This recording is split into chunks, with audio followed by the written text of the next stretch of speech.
În epistola către Filipeni, la capitolul 3, cu versetul 19, stă scris: sfârșitul lor va fi pierzarea.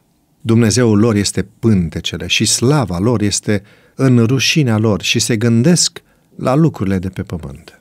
Bruxismul sau scrâșnitul din dinți poate fi o formă de manifestare a supărării sau a mâniei, în foarte multe cazuri manifestându-se în somn, în mod inconștient.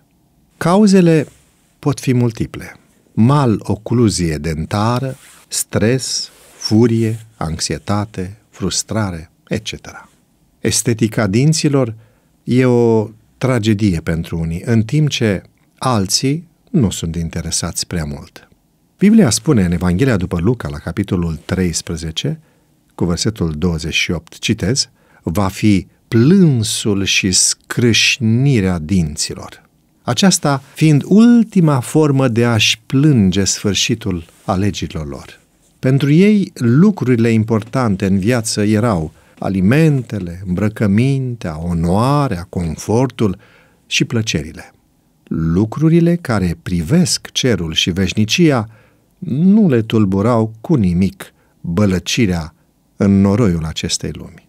Ei își vedeau mai departe de îndeletnicirile lor, de parcă ar fi trăit veșnic pe acest pământ. Oamenii trebuie să aibă ceva în care să-și pună dragostea. Cei care nu vor să trăiască pentru Dumnezeu și pentru lucrarea Lui, vor trăi pentru pântecele lor și pentru lucrurile de pe pământ. Dacă nu trăim în totalitate pentru un scop înalt, este sigur că ne vom pierde vremea și viața. Oare vrem aceasta? Vorbește despre puterea inegalabilă a lui Hristos, vorbește despre slava sa. Tot cerul este interesat de mântuirea noastră.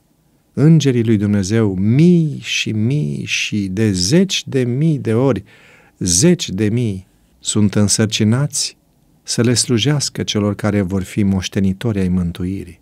Ei ne păzesc de rău și resping puterile întunericului care urmăresc nimicirea noastră.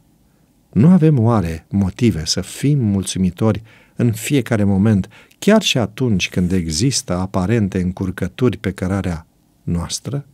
Estetica danturii astăzi se poate îmbunătăți foarte mult și chiar bruxismul are leac.